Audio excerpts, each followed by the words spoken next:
Compartilhar. Eu quero ver a carinha de todo mundo. Cadê?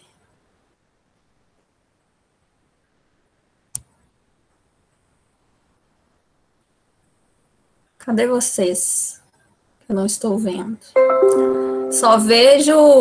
Como é que fala? Aqueles desenhos japoneses que vocês gostam aí? Tem um nome? Anime. Eu só vejo anime, mas otakus. Só vejo otakus. Cadê? As carinhas. Então tá. Tá não, Jorel, tá não. Pode aparecer, a gente não vai te julgar, não. Fica tranquilo.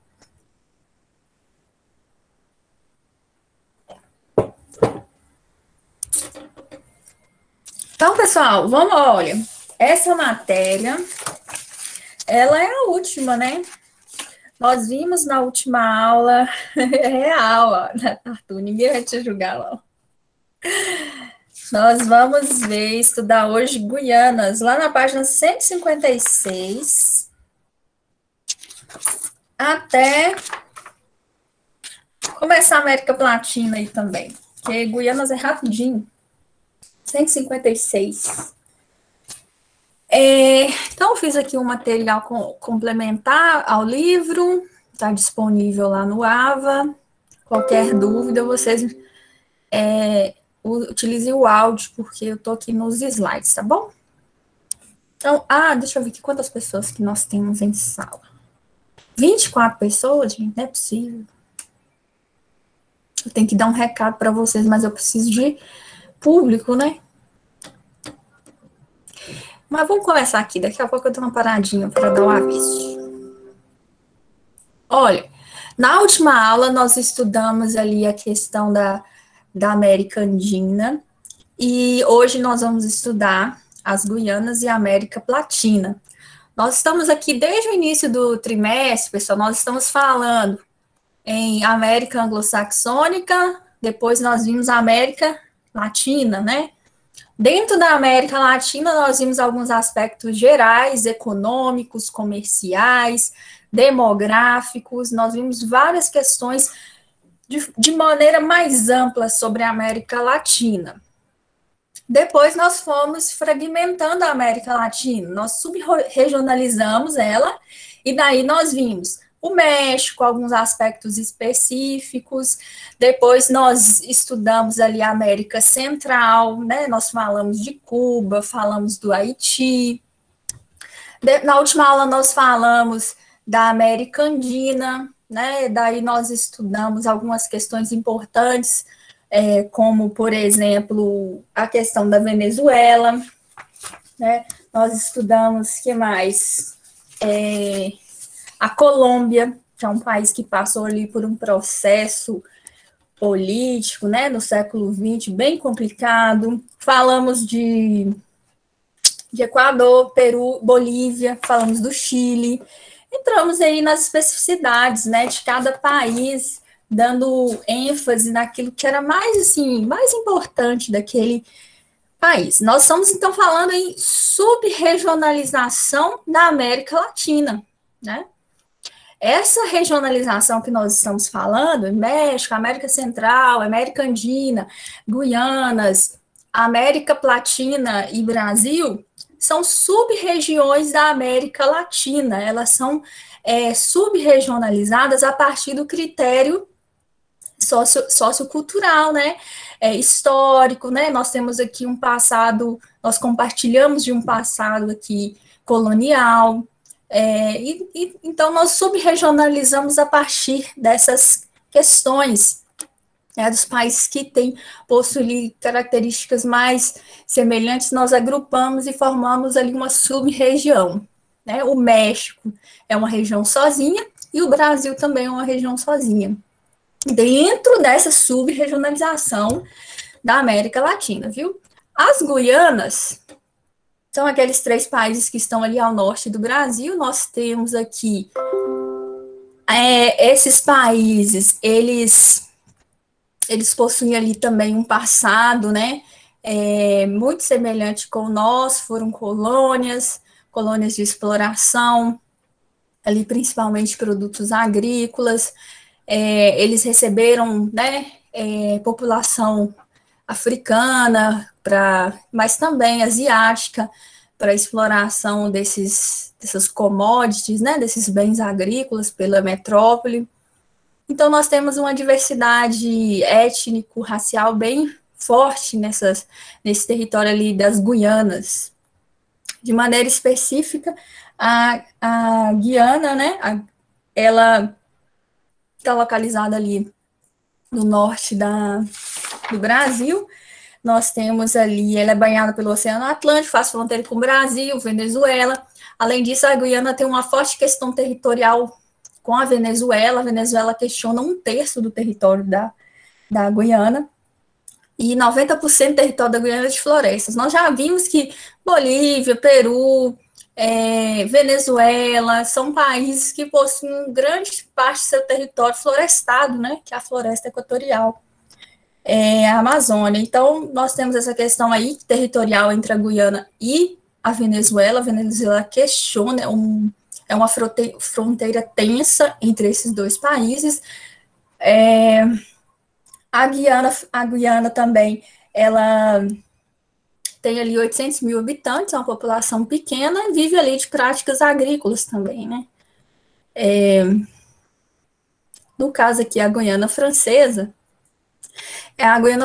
não chega a ser, digamos, um país, é um território ultramarino da França. É um território pequeno também, 300 mil habitantes. Então, nós temos aqui hoje a França interferindo diretamente nesse território.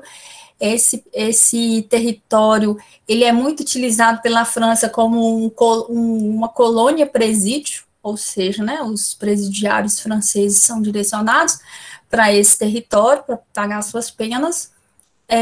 Abriga também um centro espacial de lançamento de foguete. Nós sabemos que lá na física, né, a física, ela mapeia algumas regiões ideais para lançamento de foguetes, satélites, e ali naquele espaço da Guiana Francesa é um espaço interessante para lançamento. Então, a França estabeleceu sua base aqui na Guiana Francesa, aproveitando, né, geograficamente desse território. E a economia é bem fraca também, né, baseando ali na exploração de madeira, e o principal comércio é com a França, pouco diversificado também. O Suriname foi uma antiga colônia holandesa, adquiriu sua independência ontem, praticamente, em 1955, né? Até 1955, esse território do Suriname pertencia à Holanda. E, a partir de então, ela caminha ali com as suas próprias pernas, tem uma população bem pequena também, e 70% da população ali vive da economia da exploração, baseada na exploração de bauxita. Então, nós temos aqui esses 3 países, né, a Guiana Francesa e Suriname. Um passado histórico aqui colonial.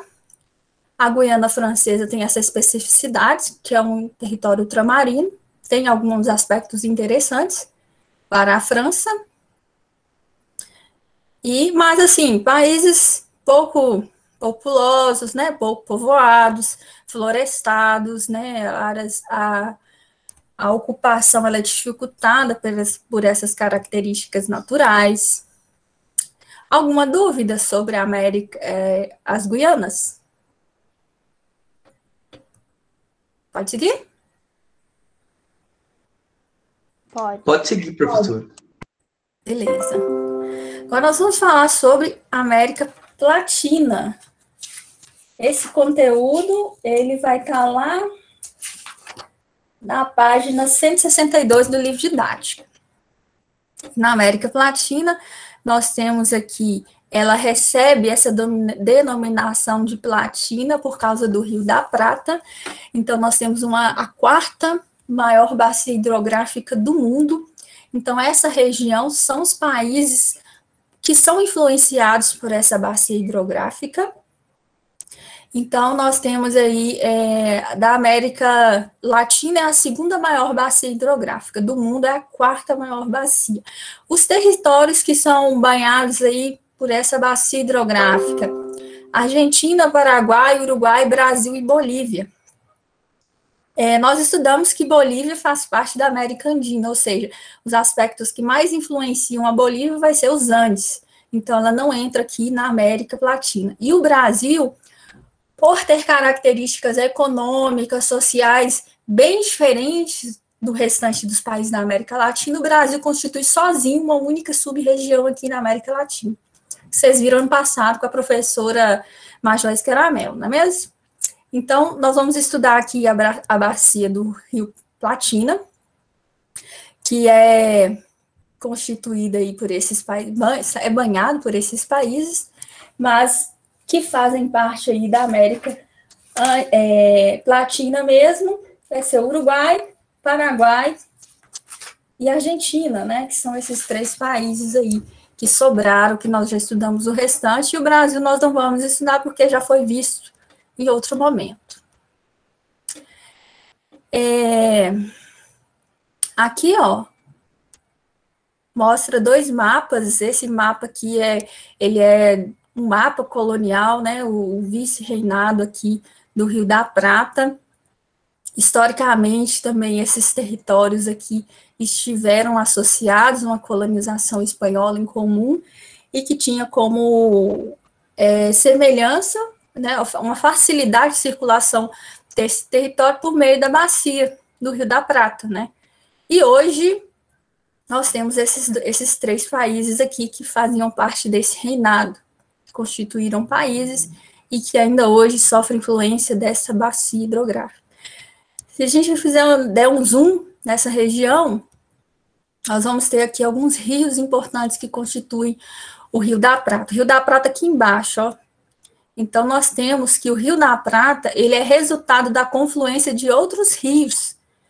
Então, nós temos aqui rios principais, né? Nós temos aqui o Rio Paraná, Rio Paraguai e o Rio Paraná. O Rio Paraná, ele nasce aqui no Brasil, né? Lá, o Rio Paraná, ele é a confluência de outros rios importantes também, o Paranaíba, o Rio Grande, né, na divisa de Minas Gerais ali com Goiás, no centro do Triângulo Mineiro, né, Rio Grande. Aí depois nós temos o Rio Tietê, Rio Paranapanema também, em São Paulo. Então vai descendo ali, o Rio Paraná, ele vai acolhendo, né, águas de outros rios importantes aqui dentro do Brasil. É um rio navegável, é importante porque integra os países aqui da América Latina em termos comerciais, é navegável, né? Então, o Rio Paraná, ele vai confluir e vai chegar ali no Rio da Prata. Nós temos também o Rio Uruguai, que dá o nome, né, do país Uruguai, vai confluir também chegando ali no Rio da Prata. E o Rio Paraguai, que também dá o nome ao país, vai ali acolher águas de outros ramos, né, de outros afluentes importantes, e também chegando ao mesmo fim comum ali, que é o Rio da Prata. A soma de todos esses rios é a bacia do Rio Platina, ou Rio da Prata, bacia do Rio da Prata, é o mesmo nome. Esses rios aqui, esses territórios, eles estão articulados por esse aspecto físico, né? O Uruguai, o que é que nós sabemos do Uruguai? O Uruguai é um território pequeno, está aqui faz fronteira com o Rio Grande do Sul. É um país que, digamos, apresenta bons indicadores socioeconômicos, uma população ali pequena, de 3,4 milhões de habitantes, a maioria vive no meio rural, no urbano, desculpa, e a capital é Montevidéu. A maioria da população aqui do Uruguai, pessoal, elas são descendentes ali, diferencia, né, um pouco, a Argentina e o Uruguai diferencia o seu processo de colonização, de recebimento, né, de mão de obra, diferenciado dos outros, tais como o Brasil, a questão ali do Haiti, outros países aqui da América Latina, que é uma população bem miscigenada.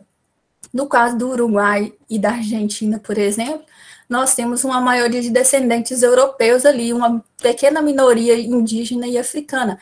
Teve escravidão? Sim, mas assim, no processo geral, nós temos um destaque maior na população, essa população descendente aí de europeus. O país, então, possui ali bons indicadores sociais, baixa taxa de analfabetismo e elevada renda per capita.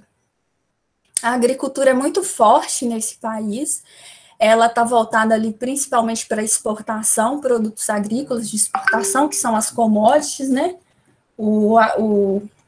A soja, o milho, o algodão, o trigo, a cana-de-açúcar, que são voltados ali para exportação. A pecuária também é favorecida, porque nós temos ali um relevo que favorece a pecuária, né, que também é voltado para exportação, desculpa. Aqui, ó, nós temos a pirâmide demográfica aqui do Uruguai, né, bem próxima, assim, aquelas dos países desenvolvidos, aqueles países mais desenvolvidos, né, com uma base mais estreita, o topo se alargando, mostrando ali. Aqui tá errado, viu, gente? Aqui tá errado, é 3 milhões de habitantes. Expectativa de vida aí elevada, o IDH também. Então, possui a maior renda per capita ali da região, então o Uruguai possui essas características mais desenvolvidas em relação ao restante, sociais, em termos econômicos, nós já sabemos que o Brasil, Argentina, Chile, México possuem ali o maior grau de industrialização, o maior grau ali de avanços nessa área da indústria. Em termos sociais, aí nós temos o Uruguai se destacando. O Paraguai já é um país também que não é banhado por nenhum oceano, né? Ele depende muito de vias de acesso ali, principalmente a principal via de acesso para a exportação dos seus produtos é o Brasil, aqui passando por rodovias, que dá acesso também àquela bacia do Rio Paraná, que ela é navegável, que vai dar acesso ali a outros países também, o comércio regional, Brasil, Argentina. Então, ele consegue ali dispersar sua mercadoria por meio de rodovias e também de hidrovias da bacia ali do Rio da Prata. O que mais? Os solos são férteis, né? O Paraguai possui ali 6,9 milhões de habitantes, a capital é Assunção, possui ali indicadores sociais também não muito relevantes, na verdade, assim, muito típico de países subdesenvolvidos. A agricultura é muito forte. O que a gente tem que saber, assim, mais sobre o Paraguai? Em relação a Itaipu, né, que é uma usina binacional, que ela está ali na divisa entre o Brasil e o Paraguai, né, na divisa desses dois países nós temos o Rio Paraná, e como o rio ele é binacional, né, ele divide dois países, lá em 1973 o Brasil e o Paraguai assinou um tratado, que é o Tratado de Itaipu, que previa ali a construção da usina, a maior usina hidrelétrica do mundo, né. A usina Itaipu e a usina Três Gargantas, elas sempre disputam o primeiro e o segundo lugar, depende de fatores, outros fatores também climáticos, né? Às vezes uma seca mais prolongada afeta a produção de energia hidrelétrica, então ela está ali, sempre primeiro e segundo lugar, Itaipu e China, então varia de acordo com esses aspectos climáticos aí também. Então, esse acordo, ele previa ali a produção de energia, o Brasil entraria com a infraestrutura para construção, o Paraguai não tinha essas condições na época, então o Brasil entrou com a construção de modo que se comprometesse com o abastecimento energético ali do Paraguai, tanto que 86% de toda a energia consumida no Paraguai vem da usina de Itaipu, e o excedente, né, o que ela não consome ali, de acordo com o tratado, ela vende. Mas no Brasil aqui, Itaipu também, ela é considerável no abastecimento energético, né? 15% da energia consumida no Brasil vem de Itaipu. Também, né, gente, a gente tem que comparar o mercado consumidor. O Brasil tem 209 milhões de habitantes. O Paraguai tem uma população muito inferior, né? Então, o Brasil precisa de contar com outras fontes energéticas. A Argentina, né, que é está sendo uma interrogação aqui na América Latina também, porque vem passado por várias crises. E a Argentina tem um passado bem conturbado, que faz com que sempre esse país esteja vivenciando crises econômicas, né? Trouxe aqui até uma tirinha aqui da Mafalda. Cadê? Aqui, ó. Eu era assim e já ouvia dizer que o país estava em crise, né? Ou seja, quando ela era pequena, ela já via falar que a Argentina estava em crise. Ela cresce, agora já sou assim e continua a ouvir dizer que o país está em crise. Ou seja, a história da Argentina, ela é cheia de altos e baixos, né? Então, nesse momento, inclusive, a Argentina, a dívida externa dela soma 100,7% do PIB, ou seja, toda a riqueza produzida ao longo do ano, ela tem que repassar e mais um pouco, ou seja, não sobra recursos para ela pagar, né, sua infraestrutura, os seus serviços básicos, né, funcionalismo público. Então, a Argentina, ela vivencia nesse momento, um grande momento ali de crise, e o FMI ali sempre ajudando ali, a Argentina, ajudando entre aspas, né, porque a Argentina, ela faz esses empréstimos, mas os juros do FMI é muito alto, né, acaba, assim, comprometendo muito, em médio e longo prazo, a economia da Argentina. Mas vamos estudar aqui um pouco como que é a Argentina. Aqui. Então, a Argentina possui ali uma economia de 445 bilhões de dólares. Comparado ao Brasil, nós vimos que o Brasil tem um PIB de 1,8 trilhões de dólares, trilhão de dólares.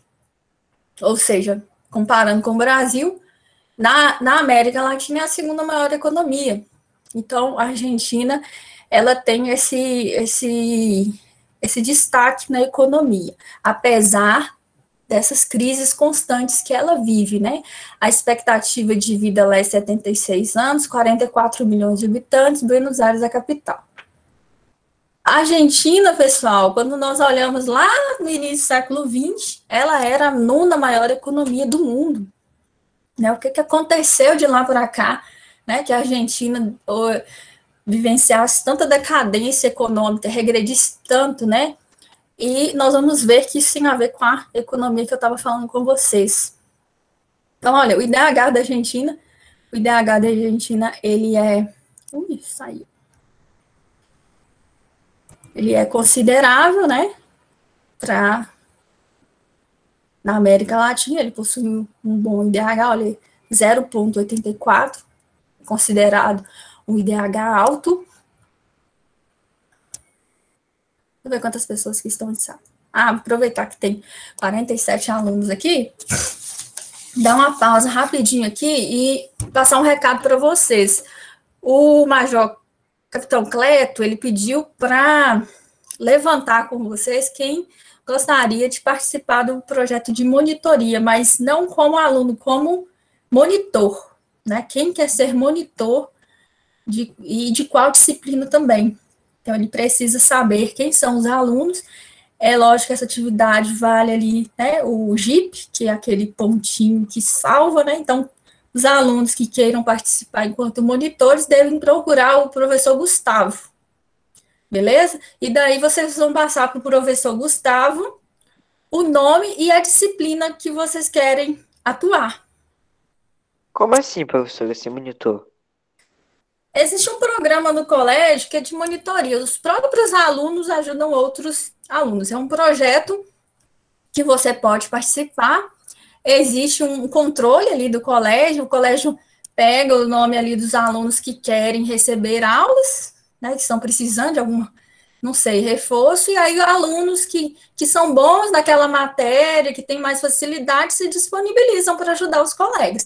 Isso tudo controlado pelo colégio, porque isso é um projeto, isso vale ponto também para os monitores, né? Quem se disponibiliza ali a doar o seu tempo, né, de forma voluntária, lógico que não é obrigatório, mas quem, né, se disponibilizar ali desse tempo vai ter JIP, né?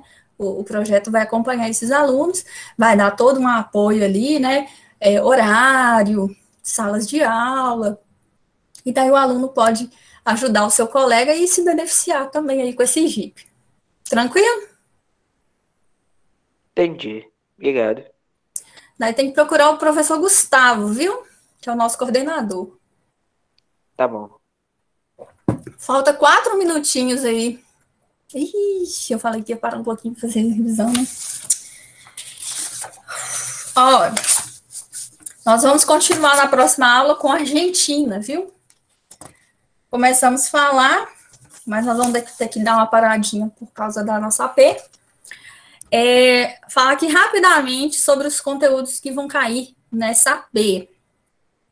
A questão da regionalização aqui da América Latina.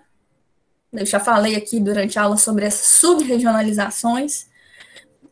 Nós estudamos também a questão do México, que é um país que está na fronteira ali com os Estados Unidos e tem uma forte dependência econômica desse país, porque faz parte do NAFTA, porque temos as maquiladoras que se intensificaram com esse acordo.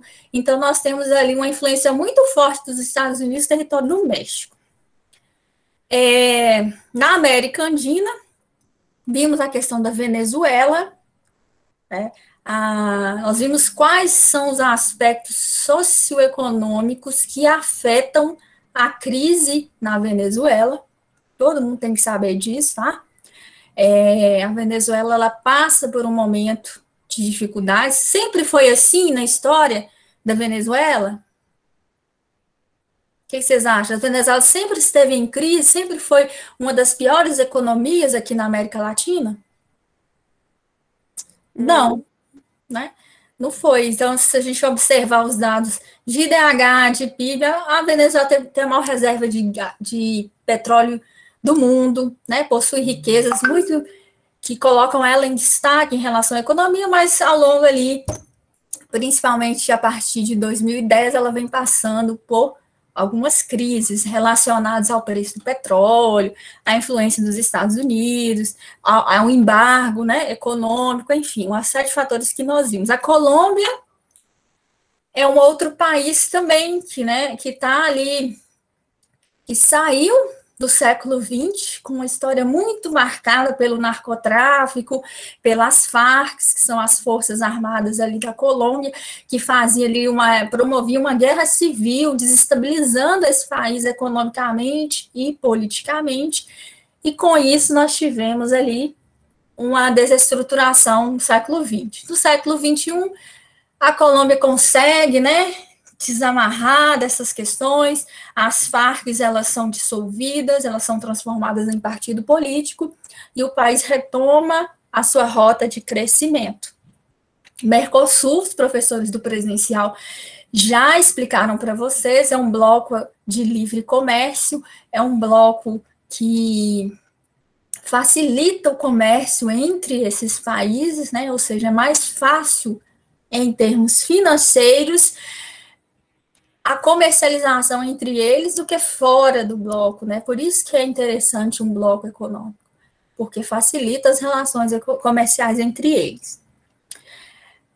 A indústria na América Latina, já sabemos que é os países, né? Quais são os países mais industrializados aqui da América Latina?